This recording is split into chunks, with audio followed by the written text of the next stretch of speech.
Welcome to week 1. I'm Charlotte Spencer, and we'll be discussing gardens and food in medieval French, literature and art. Food has always been a popular subject with artists and poets alike.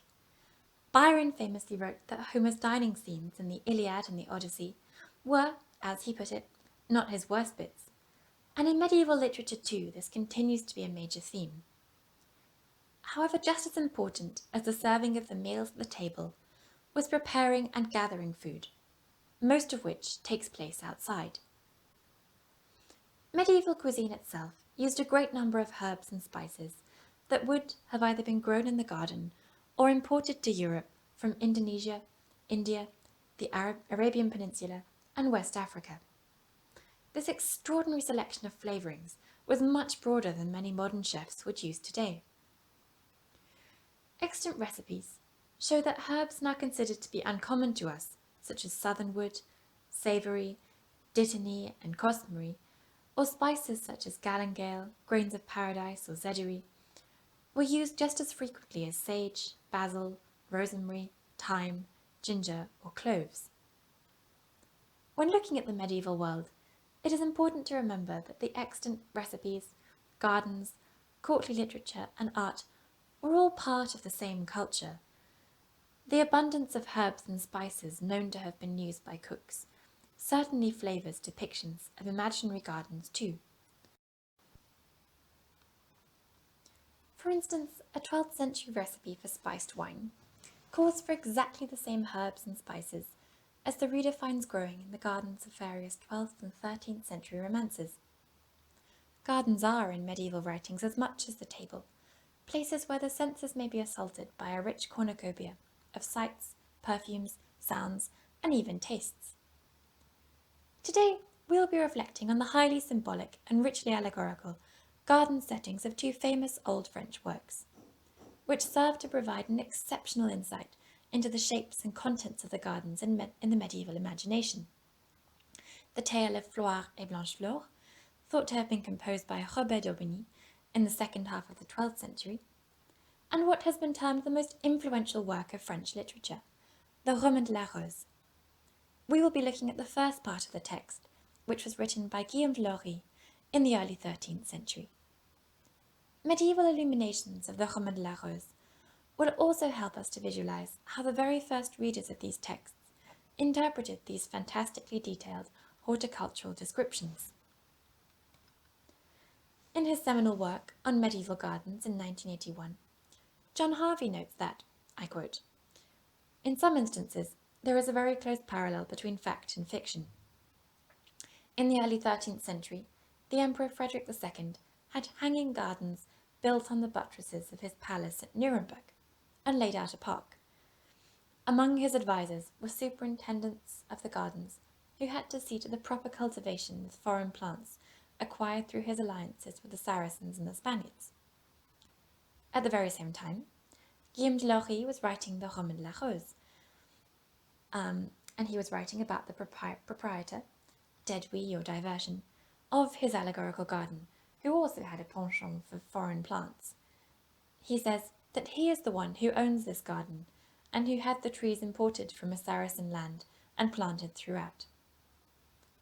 These connections are fascinating, but although literary and artistic depictions of gardens have been said to offer the strongest indications of how actual medieval gardens might have been, it's always important to bear in mind that these imaginary loci are, in actual fact, some of the most contrived and highly artificial places in medieval literature.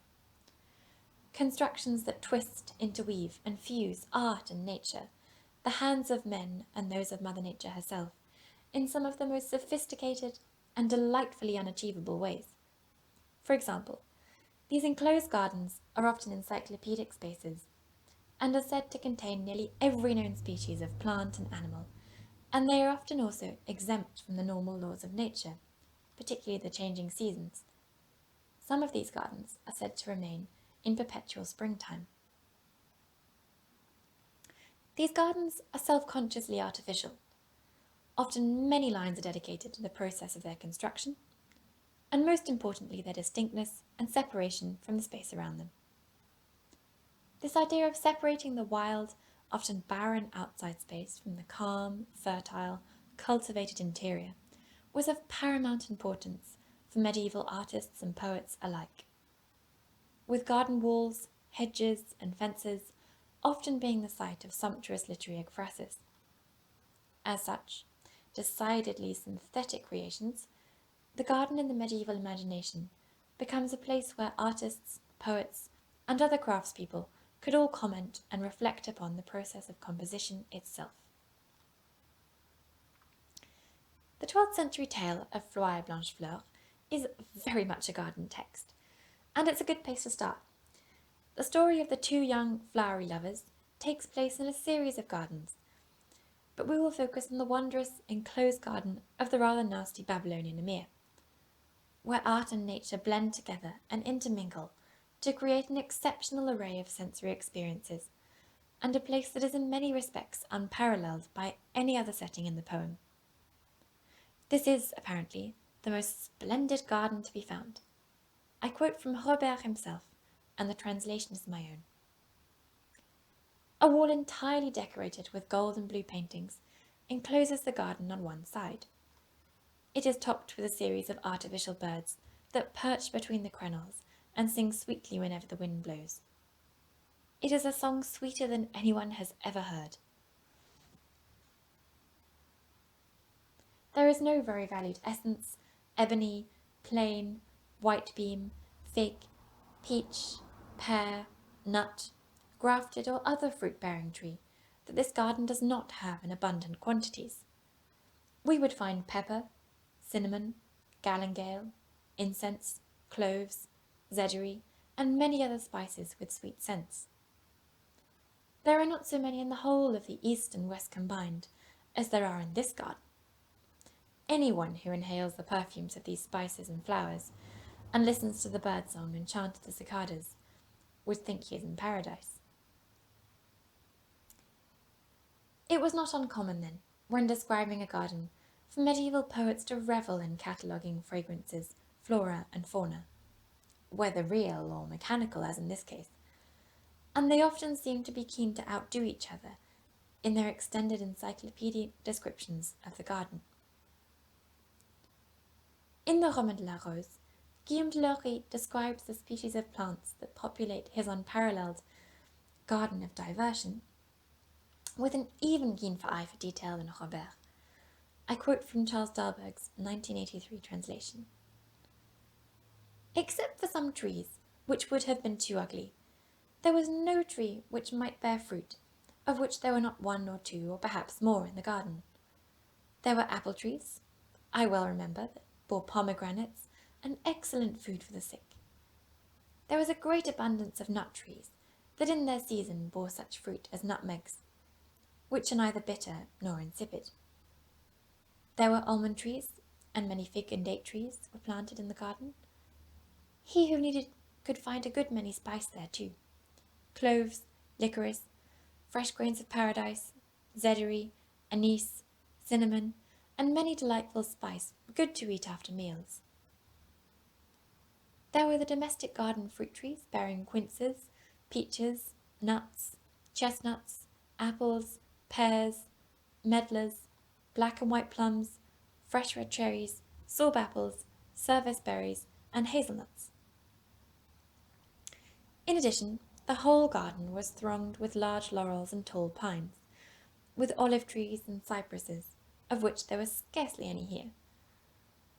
There were enormous branching elms, and along with them hornbeams and beech trees, straight hazels, aspen and ash, maples, tall firms and oaks. Why should I stop here? There were so many different kinds of trees that one would be heavily burdened before he had numbered them. Know, too, that these trees were spaced out as they should be. One was placed at a distance of more than 5 or 6 fathoms from another. Their branches were long and high, and to keep the place from heat, were so thick above that the sun could not shine on the earth or harm the tender grass for even 1 hour. In fact, medieval manuscript illuminations of the Roman de la Rose that show a view of Guillaume's garden often responded to these catalogues by showing, for instance, say birds of numerous kinds fluttering around the manuscript miniature, as on this page, from a late 13th century rose manuscript. In the somewhat limited space, much care has been given to depicting the encyclopedic quality of Guillaume's text. The artists make sure to depict various types of trees. There are large numbers of different outlines, and they plant different kinds of leaves, a diverse array of flowers in many colours, and a number of different species of fauna. We can see rabbits, deer, and birds. In precisely this period in France, at the beginning of the 13th century, we see an extraordinary variety of flora and fauna carved into stone capitals, keystones, and mullions, in cathedrals, cloisters, refectories, and other buildings. And of course, this same eagerness for depicting biodiversity can be seen in the 15th century millefleurs tapestries, such as those of the Lady and the Unicorn in Paris. A later manuscript of the Roman de la Rose, which was produced in the Netherlands circa 1490, seems to respond to both the encyclopedic quality of Guillaume's text and the artificiality of the garden space. Unruly marginalia, exhibited in the earlier manuscripts such as Egerton 1069, is transposed here onto a frame that's more obviously architectural.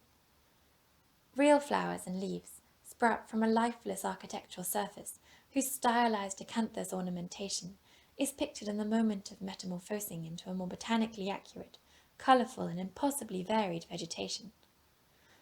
Real animals, including birds, perch cheerfully on the sculpted Gothic-style tendrils as they awaken from their stony slumber. This border presents fluid transitions between architectural ornamentation and what seems to be actual flora and fauna, illusionistically depicted with more trompe-l'oeil shadows that lift them off the page. The boundary between art and nature is rendered more indistinct than ever before. One last garden feature to discuss today is the fountain, an essential feature of medieval gardens, and one which, in this miniature as in the previous one, has been placed in the centre of the enclosure. Its central position can be attributed to its pivotal role in the Roman de la Rose, for it is in the reflected surface of this fountain the protagonist first catches sight of that all-important rosebud. The fountain in the Emir's garden also plays a significant role in the tale of Floire Blanchefleur, where it is involved in the process of selecting a new bride for the Babylonian ruler. Earlier on in the tale, there is a dining scene in which the table, bedecked as it is with various fruits and ornate tableware, becomes, in a sense, a sort of garden. The poet dwells for some time on one particular cup, and explicitly compares it to a fountain. It's an elaborate object, depicted with a classical myth and a lid featuring a small model of a bird, suggestive of those that later perch on top of the Emir's garden wall. In comparing this cup with a fountain, the poet implies an equivalence between the feasting table, laid with fountain-like cups, fruits, spices, meats, and other ornate tableware, and the carefully arranged Emir's garden, filled as it is with spices, fruit trees, herbs, artificial animals, and a fountain. This scene at the dining table is an important one, in which the hero is about to lose hope for his quest for his lost love Blanchefleur, who is being held captive in the Emir's palace. Floire is ready to give up.